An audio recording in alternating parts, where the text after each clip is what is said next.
South Indian tiffins చేయగల 2 years experience కలిగిన చెఫ్లు కావాలి. హోటల్ 1977. మీరు ఇందాక మాటల్లో అన్నారు ఒక ఎమ్మెల్యేనే గంజాయి అమ్ముకుంటున్నారు అని చెప్పేసి.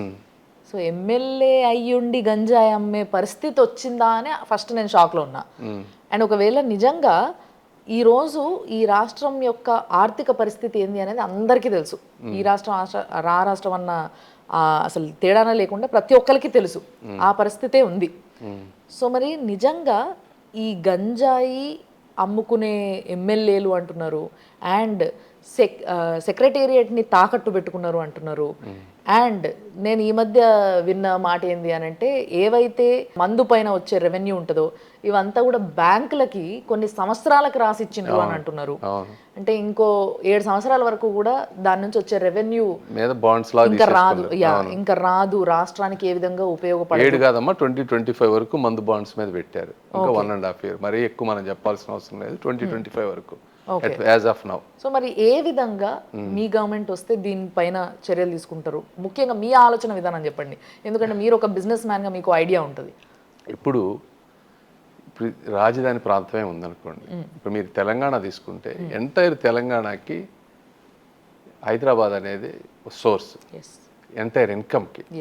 Not only Telangana, rest of the స్టేట్స్లో అన్ఎంప్లాయ్మెంట్ ఎక్కడున్నా అందరూ ఈరోజు హైదరాబాద్ మీద వాలిపోతూ ఉన్నారు. ఇప్పుడు ఆంధ్రప్రదేశ్లో అమరావతిలో 33,000 ఎకరాలు ఫ్రీ ల్యాండ్ ఇచ్చారు ఫార్మర్స్. దాన్ని డెవలప్ చేసుంటే 2 lakh crores మినిమం దాని వర్త్. ఏమి చేయక్కర్లా, జస్ట్ కంటిన్యూ చేస్తుంటే జగన్మోహన్ రెడ్డి గారు. నిన్న నేను వెళ్ళి చూసా, 10,000 houses కట్టారు అక్కడ. ఆ 10,000 houses for 10,000 crores పెట్టి కట్టారు. వాటిని మొత్తాన్ని అట్లా వదిలేశారు, పాడుపడిపోయినట్టు, పిచ్చి మొక్కలు వచ్చేటట్టు. సో 10,000 పీపుల్, సెక్రటేరియట్ పీపుల్ అక్కడికి వస్తే వాళ్ళకి first of all rent payments ఉండవు. ఒక ఎకనామిక్ యాక్టివిటీ వచ్చేస్తుంది ఇక్కడ మీకు. ఈ క్యాపిటల్ బిల్డ్ అవుతూ ఉంటే ఇన్కమ్ పెరిగిపోతుంది. అందులో మీరు ఒక 1,000-2,000 ఎకరాలు అమ్మినా కూడా ఒక మొమెంటం తీసుకొచ్చి 30-40 కోట్ల రూపాయలు తీసుకొస్తే మీకు ఎంత ఇన్కమ్ వస్తుంది? 30-40 వేల కోట్ల రూపాయల ఇన్కమ్ వస్తుంది. అంటే మీరు మాట్లాడే వర్జన్ ఇట్లుంది సార్. అంటే టీడీపీ నేతలు మాట్లాడే వర్జన్ ఒకలా ఉంటుంది, at the same time YCP నేతలు మాట్లాడే వర్జన్ ఒకలా ఉంటుంది. వాళ్ళకి ఆలోచన అసలు ఇక్కడ క్యాపిటల్ పెట్టాలనే లేదు. అది ఎందుకు లేదు అని అడుగుతున్నా. అది స్పష్టంగా తెలిసిపోయింది సార్. రీజన్ ఏదైనా ఉండొచ్చు, నేను వైసీపీ నుంచి రాలేదు కాబట్టి నాకు ఆ రీజన్ తెలియదు, బట్ రీజన్ ఏదైనా ఉండొచ్చు. కానీ అక్కడున్న రైతులు ఎవరైతే ల్యాండ్స్ ఇచ్చిండ్రో రాజధాని కోసం, వీళ్ళ పరిస్థితిని తలుచుకుంటేనే చాలా బాధిస్తుంది ఫస్ట్ ఆఫ్ ఆల్. సో వీళ్ళ పరిస్థితి ఏంటంటారు అసలు? ఫస్ట్ ఆఫ్ ఆల్ ఇంత వెయిటింగ్ పీరియడ్, మళ్ళీ ఈసారి ఎలక్షన్స్లో మీరు గెలవాలని వాళ్ళు కోరుకుంటున్నారు.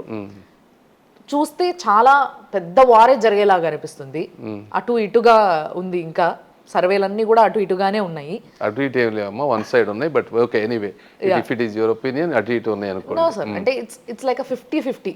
అంటే ఇద్దరు టగ్ ఆఫ్ వార్ జరుగుతుంది, కానీ ఏం జరుగుతుందో నెక్స్ట్ చూడాలి. టగ్ ఆఫ్ వార్ ఏం లేదమ్మా. యాజ్ ఆఫ్ నౌ సర్వేస్ లో తెలుగుదేశం పార్టీకి 100 to 110 guarantee.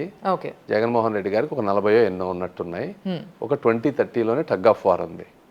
This is a fact. Okay, మీరు చెప్పండి. సో మరి ఆ రైతులకి మీరు చెప్పే మాట ఏంది ఇప్పుడు?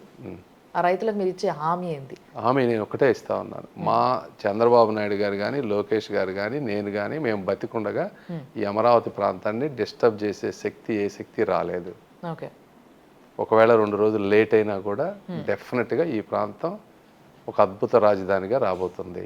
ఈ నెల రోజుల్లోనే ఇదంతా పోతుంది. ఇప్పటి వరకు జరిగిన విధ్వంసం అంతా ఒక్క నెల రోజుల్లో పోతుంది. సో వాళ్ళు అసలు ఎటువంటి భయం పడాల్సిన అవసరం లేదు ఈ విషయంలో. సో క్యాపిటల్ గురించి మీరు తీసుకుంటున్న ఇవేంటి ఒపీనియన్స్ ఏంది అందరి నుంచి? కానీ ఏం చేయాలనుకుంటున్నారు, ఏ విధంగా దాన్ని డెవలప్ చేయాలనుకుంటున్నారు? అసలు క్యాపిటల్ అనే దానికి మీరు అసలు ఒకసారి ఆ స్ట్రక్చర్ చూస్తే already everything has been designed. ఇప్పుడు కొత్తగా చేయాల్సింది ఏమి లేదు. అసలు ఆ ప్లాన్ ఎవడన్నా వెళ్ళి చూస్తే, విజన్ ఉన్నవాడికి అర్థమైతే, అక్కడ దాదాపు 3 యూనివర్సిటీలు వచ్చినాయమ్మా. ఇంకా 120 సంస్థలు జీవోలు ఇచ్చేసి అంతా అనౌన్స్ చేసేసారు. Basavatarakam cancer institute, biggest convention centre in Asia, HCL technologies, Indo US university, ఇలా నేను చెప్పుకుంటే 120 వీళ్ళందరితోటి మాట్లాడి ఆల్రెడీ ల్యాండ్ అలొకేట్ చేశారు. మనం కంటిన్యూ చేస్తుంటే ఆ 120 కనుక కన్స్ట్రక్ట్ అయి ఉంటే కొన్ని లక్షలాది ఉద్యోగాలు. అసలు ఏరియా ఎట్లా ఉండేదంటే ఒక మినీ హైదరాబాద్ లాగా ఉండేది.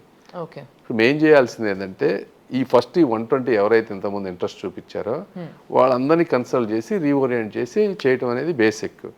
ఈ పాడైపోయినాయి కంప్లీట్ చేయాలి, మిగిలినవన్నీ ఎక్కడైతే 80% కట్టేసి వదిలేసిన బిల్డింగ్స్ యాజ్ సూన్ యాజ్ ఆ 80% బిల్డింగ్స్ని రీకన్స్ట్రక్షన్ మొదలు పెట్టంగానే ఎకనామిక్ యాక్టివిటీ స్టార్ట్ అయిపోతుంది.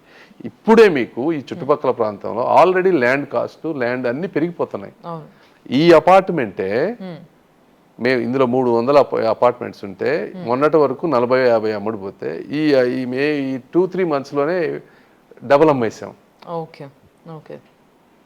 అంటే అంత ఎకనామిక్ యాక్టివిటీ స్టార్ట్ అయితే మీకు ఎంతమంది బాగుపడతారు చెప్పండి? Real estate agents, sales people, marketing people, different అంత పాజిటివ్ ఎకనామిక్ యాక్టివిటీ వచ్చేస్తుంది కదా.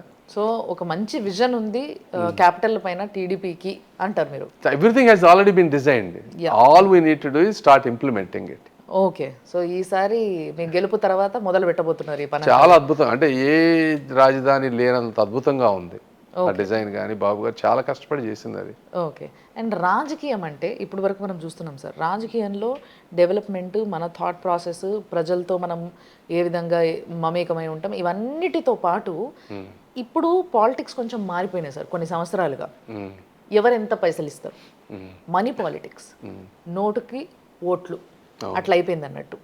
సో మరి ఈ మనీ పాలిటిక్స్ గురించి మీరు మాట్లాడేది ఏంది, మీరు ఎంకరేజ్ చేస్తారా? చాలా బాధాకరం ఇది మనీ పాలిటిక్స్ అనేది. ఎందుకు బాధాకరం అంటే 5 సంవత్సరాలు 10 సంవత్సరాలు తెలుగుదేశం పార్టీని నమ్ముకొని కొంతమంది కార్యకర్తలు అదే జీవితం లాగా, అంటే నాకు తెలియని పిచ్చి పాపం వాళ్ళ లైఫ్ వాళ్ళ బిజినెస్లు అన్నీ వదులుకొని ఇదే పనిగా తిరిగి కష్టపడతా ఉంటారు. ఎలక్షన్ టైం వచ్చేటప్పటికి డబ్బుమయం అయిపోయింది. దీనికి చాలా కారణాలు ఉన్నాయి, మీ అందరికీ తెలిసినాయి. ఇవి ఒక్క రోజులో పోతాయని నేను అనుకోను. బట్ నేను వచ్చిన ఈ రాజకీయాల్లోకి రావడంలో one of the primary reason కూడా ఇలాంటి వాటిని ఒక స్ట్రక్చరల్ చేంజెస్ని తీసుకురావడంలోనే నా పాత్ర ఉంటుంది. డెఫినెట్గా ఇవన్నీ పోవాలంటే 500 రూపాయల నోట్లు పోవాలి, 200 రూపాయల నోట్లు కూడా తీసేయాలి, 100 రూపాయల కంటే ఎవరికి అవసరం లేదు. ఎంటైర్ డిజిటలైజేషన్ రావాలి. అవినీతి అధికారులు కానీ మొత్తం అది కూడా విల్ పవర్ ఉన్న నాయకుడు ఉంటే మ్యాక్సిమం 3 monthsలో మనీ పాలిటిక్స్ని కూడా ఎలిమినేట్ చేయొచ్చు. It is not that hard. Okay. It is not that hard. దాన్ని వచ్చే విధంగా మేము ఫైట్ చేస్తాం పార్లమెంట్లో కానీ ఇంకో విధంగా కానీ. సుమన్ టీవీలో మీ పర్సనల్ అండ్ బిజినెస్ ప్రమోషన్స్ కోసం కింది నెంబర్కి కాంటాక్ట్ చేయండి.